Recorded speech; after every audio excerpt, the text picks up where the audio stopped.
ছোড়নে তার নাগবালা অতি ভয়ঙ্কর পৃথিবীতে এসেছে বিষাঙ্গী সাথে এনেছে পাপের বিনাশে করে হুঙ্কার ছে পাপের বিনাশে করে হুঙ্কার ছে।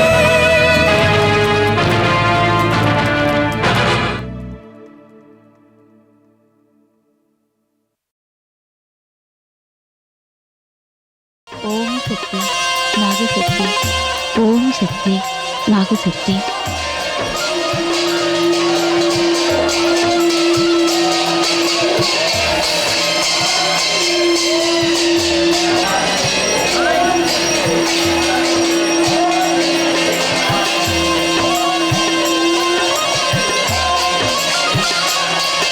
ओम शक्ति नाग शक्ति ओम शक्ति नाग शक्ति ओम शक्ति नाग शक्ति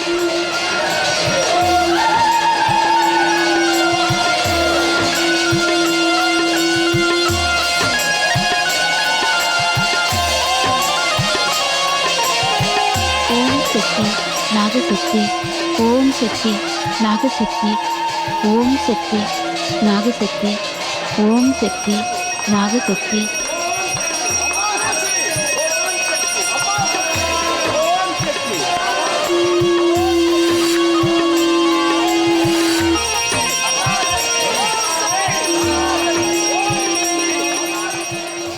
ओम नाग देवता ओम नाग देवता ओम नाग देवता ओम नाग देवता ओम नाग देवता ओम नाग देवता ओम नाग देवता ओम नाग देवता ओम नाग देवता माता जगदीश्वरी आमार नातनी रक्षा करो और रक्षा करो माँ रक्ष माम त्राहि माम रक्ष माम त्राहि माम ओम नाग देवता ओम नाग देवता ओम नाग देवता ओम नाग देवता।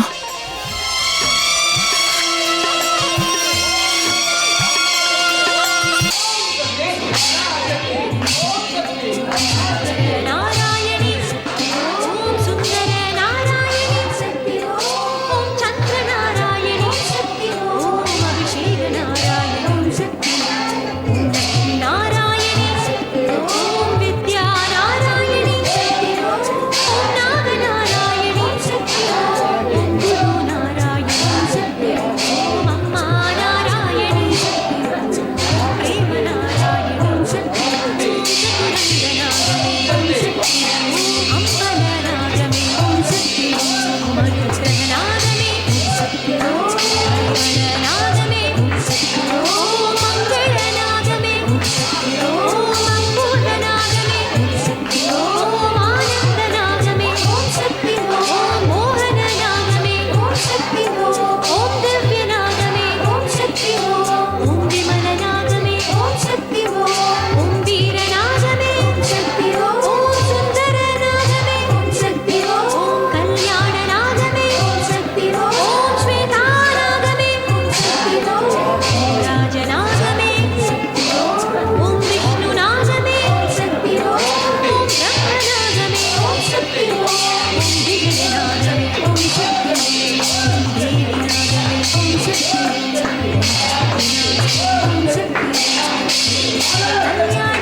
বৌদি এই মন্দিরের আসার পর অনেক শান্তি পাচ্ছি।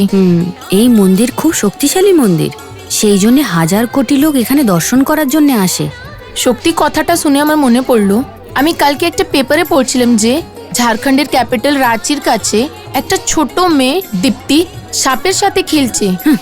নীলু, তুমি তো ছেড়েই দাও, মন্দিরে দাঁড়িয়ে এই মিথ্যে কথা বলতে নেই।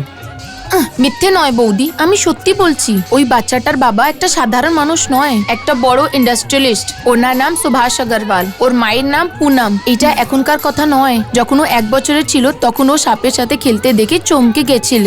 এটা সত্যি বৌদি। নীলু, এটা তো খুব ভালো কথা। শুধু ওইটুকু নয় বৌদি, রাঁচিতে যেই মন্দিরে সাপের পুজো হয় ওই ওয়ান্ডার কিডকে ওটা খুব পছন্দ। ওই বাচ্চাটা যখন ওখানে যায় সব সাপেরা এসে ওর সাথে খেলতে লাগে।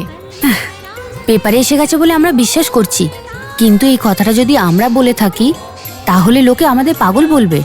সত্যি কথা বৌদি, এরকম অসাধারণ জিনিস যখন হয় কেউ কারোর উপরে বিশ্বাস করে না। সত্যিটা ভগবানকে নিজে এসে বলতে হবে।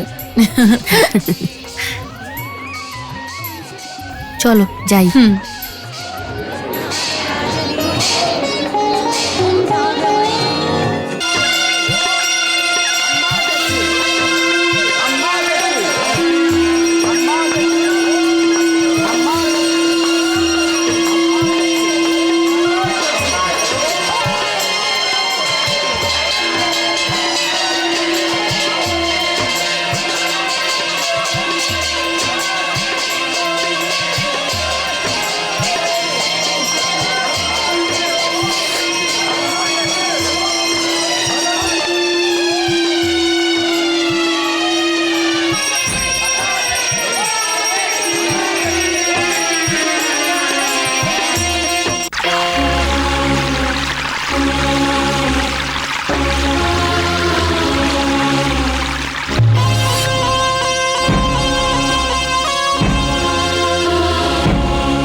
এই খেলা করছো নাকি?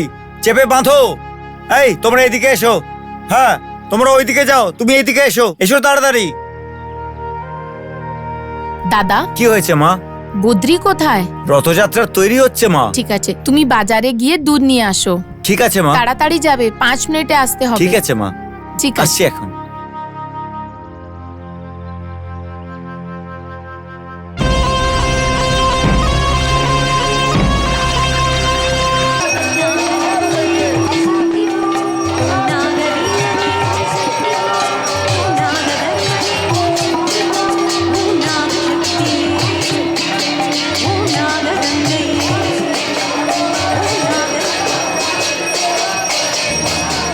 শাশুড়ি মা, কি হয়েছে মা? নাগ দেবতাকে অষ্টবন্ধন করার রীতি সম্পূর্ণ করা হয়েছে।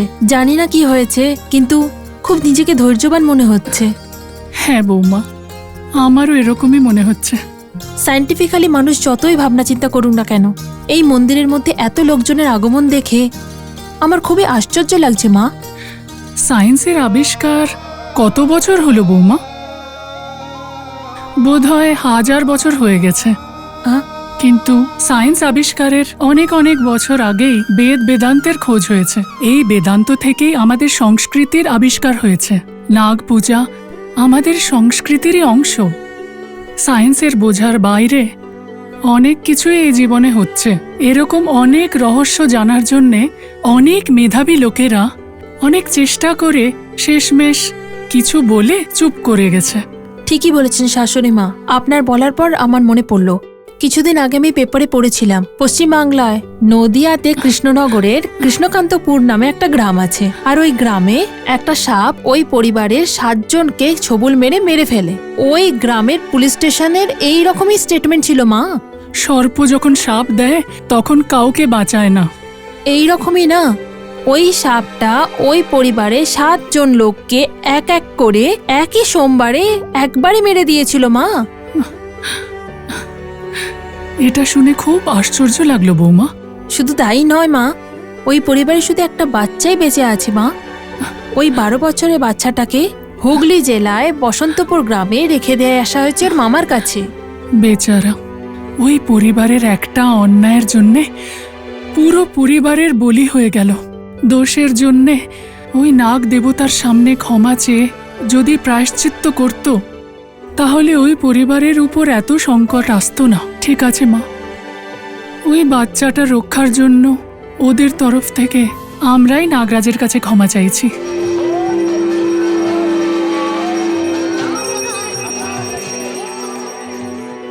মাতা নাগ দেবতা, দোষ নিবারণ করে ওই বাচ্চাটাকে ভালো রেখো, ভালো রেখো।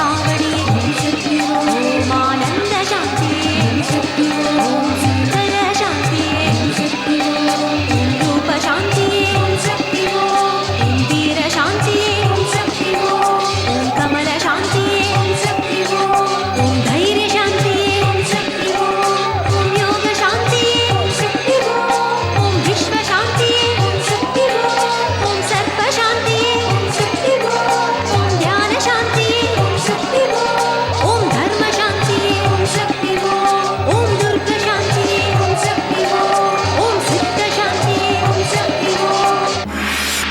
এটা আমার শেষ প্রচেষ্টা। আমার এই যজ্ঞ কোনো রকম বিনা বাধায় পুরো হয় এইরকম কৃপা করো দেব, আমাকে আশীর্বাদ করো।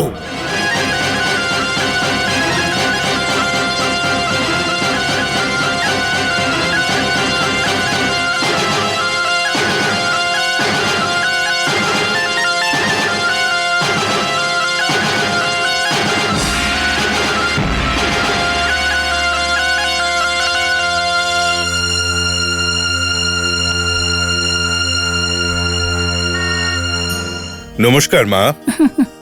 হ্যাঁ নমস্কার। বদ্রী বাবু, রাধা যাত্রার জন্য সব আয়োজন ঠিক করে হয়ে গেছে তো? হ্যাঁ মা, সব একেবারে ঠিক করে হয়ে গেছে। দাদা সবকিছুর খেয়াল রাখতে বলেছিলেন তো। ফুল আনার জন্য আমার ছেলে খেতে গেছে, এখনো আসেনি। সবকিছু করার জন্য আমি তো আছি না মা, উনি কেন আবার ফুল আনতে গেলেন বলুন তো? আপনি তো জানেনই বদ্রী বাবু, আমাদের সঙ্গেও কখনো ভক্তি ভরে মন্দিরেও আসেনি, কিন্তু জানি না আজকাল কেন ওর ভক্তি বেড়ে গেছে। মায়ের উপর ওর অপার বিশ্বাস এসে গেছে, এই জন্যে ও নিজেই গেছে সব ফুল নিয়ে আসার জন্যে। ফণীবাবুর মধ্যে এতটা পরিবর্তন এই নাগ দেবতার জন্যই হয়েছে। মন্দিরের উন্নতি কল্পে আমি আর দাদা এতদিন ধরে যা বলে আসতাম উনি শুনতেন না, কিন্তু পরশু উনি নিজেই বাড়িতে এলেন আর বললেন ধর্মশালা তৈরির কাজকর্ম সামনে বছরের মধ্যেই যেন শেষ হয়ে যায়, আর ওখানে অন্নদানের জন্য উনি 5 লক্ষ টাকার চেকও দিয়েছেন। কি বলছেন? অন্নদানের জন্য আমাদের ফণী 5 লাখের চেক হ্যাঁ দিয়েছে? মা, এটা আপনারা জানতেন না? প্রথম থেকেই ওর মনে যা আছে, যা কিছু আছে, ওর কখনোই বলার অভ্যেস নেই, কিন্তু যা ও করতে চায় সেটাও করেই দেখায়। যাই হোক, এই মন্দিরের জন্যে, ওই নাগ দেবতার জন্য প্রথমবার নিজেই কিছু ভালো কাজ করেছে। এটা কিন্তু খুবই খুশির ব্যাপার।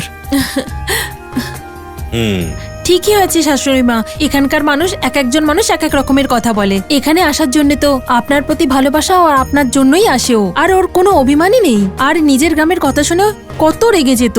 এই অবস্থায় এত সুন্দর কাজ করলে এইটা শুনে আমি তো ভীষণ ভীষণ খুশি হয়ে গেছি। এই সবকিছুই মাতার মহিমা।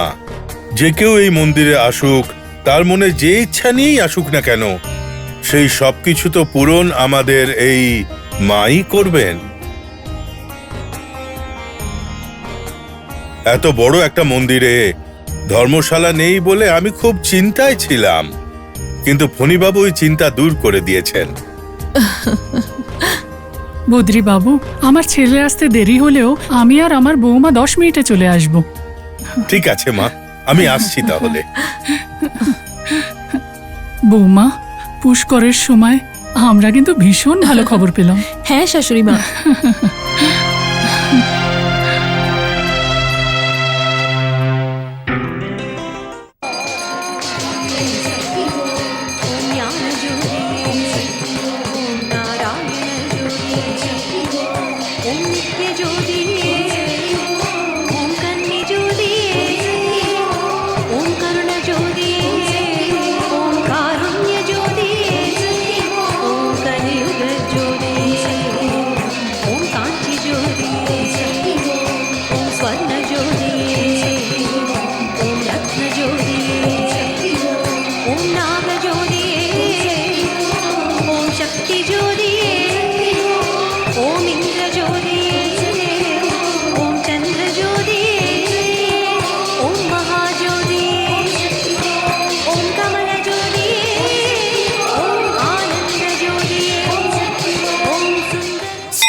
এখানে ডান্স করতে আমরা এখানে আসিনি, ডিজেক্ট করতে এসেছি এখানে। হ্যাঁ, ডিটেক্ট করতে এসেছি। তাহলে নাচছো কেন তোমরা গাধা? Sorry sir. দেখো স্যার। এদের মধ্যে মানে যারা নাচানাচি করছে তাদের মধ্যে স্যার। নাগান্তক স্বামী আছে কিনা সেটা বুঝতে পারছো? যদি কেউ অন্য রূপে থাকে আমরা ওকে ডিটেক্ট করব। হ্যাঁ, স্যার। মহিলা কিংবা পুরুষ, Yes, স্যার। বুড়ো কিংবা বাচ্চা, সে যেই হোক না কেন Yes, স্যার। বিনা বিচার করে top to bottom Okay, sir. Detect করতে Yes, হবে। Sir. Very good. Top to bottom check করতে হবে মানে আমাকে নয় রে, তো স্যার। ওই লোকগুলোকে। Yes, sir. যাও চেক করো, কামান। Yes, sir.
আমি জানতাম তুমি আসবে নাগ ভৈরবী। এই নাগান্তক স্বামীর মন্ত্রের দ্বারা যে কোনো রকম শক্তিকে আসতেই হয়, মাথা নিচু করতেই হয়। নাগান্তক স্বামী, তুই কিন্তু আগুন নিয়ে খেলছিস। আগুনে জল ঢেলে আমি সেই আগুনকে নেভাতেও পারি। তোর পাপের শাস্তি তুই এক্ষুনি পেয়ে যাবি। নাগ ভৈরবী, পাপ আমি করছি না, তুমি করছো। তুমি আমাকে দোষ দিচ্ছ। তোর মতো পাপীকে দোষের সাজা পেতেই হবে। নাগ ভৈরবী, এই জন্যই তোর অনুচরদেরও মৃত্যু হয়ে গেছে। তোমার দৃষ্টিতে আমি পাপ করেছি, তাহলে আমার দৃষ্টিতে তুমি ওদের মেরে তুমিও পাপ করেছো। এই জন্যে তোমারও শাস্তি পাওয়া উচিত। এই জন্যে আমি তোমাকে শাস্তি দেব। এই আগুনে ভস্ম করে দেব তোমাকে। নাগান্তকা, অপরাধ করেছিল ওরা, তাই জন্যই ওদের মৃত্যু হয়েছে। ঝুড়িতে থাকার মতো একটা সাপ তুমি। তোমার যদি এত অহংকার থাকে তাহলে সমস্ত শাস্ত্রে পণ্ডিত হওয়া, মহাতন্ত্র মন্ত্র আর বেদকে জানা আমার মধ্যে কতটা অহংকার থাকা উচিত। অহংকারই তোর বিনাশের কারণ হবে। কার বিনাশ হবে সে তো আমি নির্ধারিত করব। জেনে বুঝে তুই নিজের মৃত্যুকে ডেকে আনছিস। নাগ ভৈরবী,